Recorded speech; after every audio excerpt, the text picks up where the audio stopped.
નમસ્કાર મિત્રો, એકવાર ફરીથી સ્વાગત છે તમારું આપણી યુટ્યુબ ચેનલમાં. આજે આપણે વાત કરવા જઈ રહ્યા છીએ એક ખૂબ જ મહત્વપૂર્ણ સરકારી યોજના વિશે, જેનું નામ છે પંડિત દીનદયાળ આવાસ યોજના. આ યોજના અંતર્ગત છે તમને મકાન બનાવવા માટે સરકાર તરફથી સહાય મળે છે. તો આ યોજનાની સંપૂર્ણ માહિતી, જેવી કે કેટલી સહાય મળે છે, ફોર્મ કેવી રીતે ફિલઅપ કરવું, ડોક્યુમેન્ટ શું રહેશે વગેરેની A to Z માહિતી તમને આજના વિડીયોમાં જણાવીશ. તો વિડીયો છેલ્લે સુધી જોવા વિનંતી. અને જે લોકો આપણી ચેનલમાં નવા હોય તો પ્લીઝ આ ચેનલને સબસ્ક્રાઇબ કરી લો, બાજુમાં આપેલા બેલ આઇકન પર ક્લિક કરી લો, જેથી જ્યારે હું પણ નવો વિડીયો અપલોડ કરું તો નોટિફિકેશન સૌથી પહેલા તમને મળે.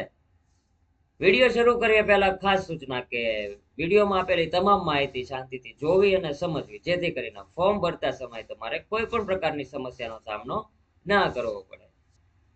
સૌપ્રથમ વાત કરીએ તો આ યોજના છે શું? તો પંડિત દીનદયાળ આવાસ યોજના એક સરકારી યોજના છે, જેનો મુખ્ય હેતુ ગરીબ અને આર્થિક રીતે નબળા વર્ગના લોકોને મકાન બનાવવા માટે અથવા રિપેરિંગ માટે છે એ આર્થિક સહાય આપે છે. જે લોકોને મકાન બનાવવું હોય અથવા મકાનને રિપેર કરવું હોય તો એ લોકો માટે સરકાર તરફથી છે એ અમુક ટકા રકમ છે એ આપવામાં આવે છે. ત્યાર પછી આ યોજનાનો મુખ્ય હેતુ શું છે? તો ગરીબ લોકોને પાકા મકાન ઉપલબ્ધ કરાવવું, કાચા મકાનને પાકા મકાનમાં ફેરવવું, ગ્રામીણ અને શહેરી ગરીબોને મદદ કરવી અને જીવન સ્તર છે એ સુધારવું આ યોજનાનો મુખ્ય હેતુ છે. ત્યાર પછી વાત કરીએ તો આ યોજનામાં કોણ કોણ ફોર્મ ફિલઅપ કરી શકે છે? તો જેમાં જે છે એ અરજદાર ગુજરાતનો રહેવાસી હોવો જોઈએ, BPL અથવા ગરીબી રેખા હેઠળ આવતો હોવો જોઈએ, પોતાનું પાકું મકાન ન હોવું જોઈએ, આવક મર્યાદા છે એ સરકાર દ્વારા નક્કી કરેલ હોય એ રીતના જરૂરી છે, અને કેટલાક કિસ્સામાં SC ST અને OBC ને છે એ પ્રાથમિકતા આપવામાં આવે છે.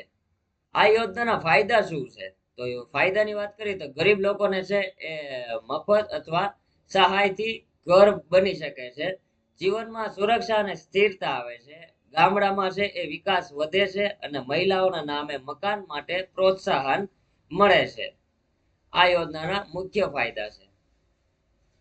ત્યાર પછી અરજી કેવી રીતે કરવી? તો અરજી છે નજીકના ગ્રામ પંચાયત તાલુકા કચેરીમાં જાઓ, અરજી ફોર્મ મેળવો.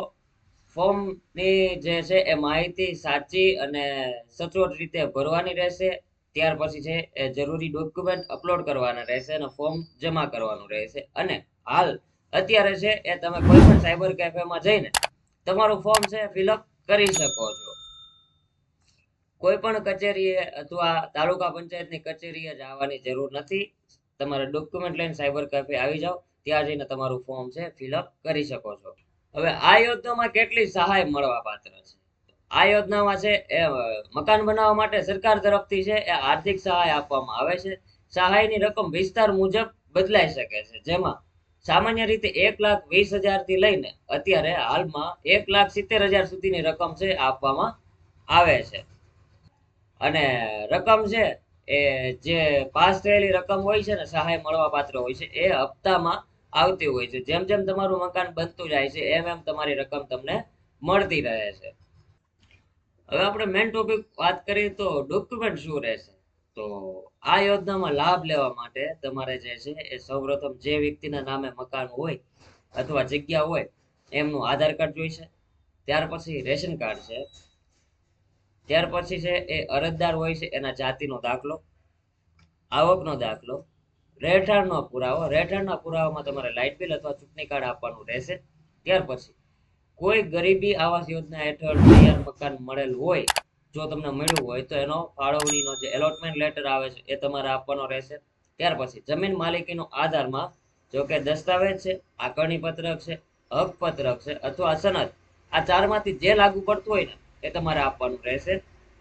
ત્યાર પછી મકાન બાંધકામની જે છે એ રજા ચિઠ્ઠી તમારે મંત્રી પાસેથી લેવાની હોય છે, એ રજા ચિઠ્ઠી તમારે આપવાની રહેશે.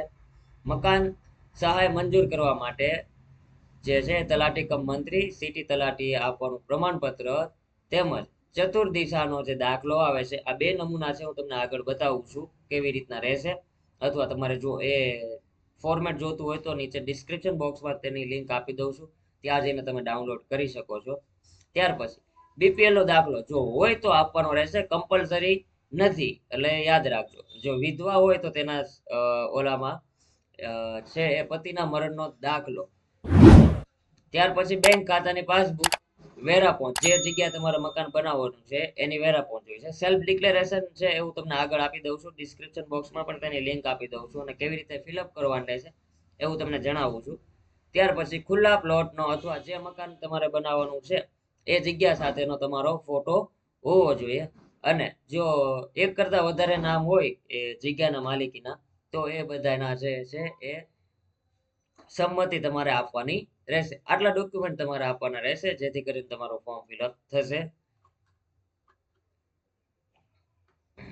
અને મહત્વપૂર્ણ સૂચના એ છે કે જે અરજી કરો ને પહેલા તમામ માહિતી તમારે છે એ ચેક કરી લેવી, જેથી કરીને તમારું ફોર્મ છે એ કેન્સલ ના થાય. હવે આપણે જોઈએ કે સેલ્ફ ડિક્લેરેશન અને જે ચતુર્સીમાનો દાખલો આવે છે કેવી રીતના રહેશે. તો મિત્રો આ જે છે એ સેલ્ફ ડિક્લેરેશન છે, સ્વ ઘોષણા સર્ટિફિકેટ જે અહીંયા લખેલું છે એ તમારે અહીંયાથી ઓનલાઈન છે પ્રિન્ટ કાઢી લેવાની રહેશે. અહીંયા તમારી ડિટેલ્સ તમારે એન્ટર કરવાની રહેશે. ગામનું નામ છે, ઉંમર છે, વ્યવસાય શું કરે છે, તારીખ શું છે.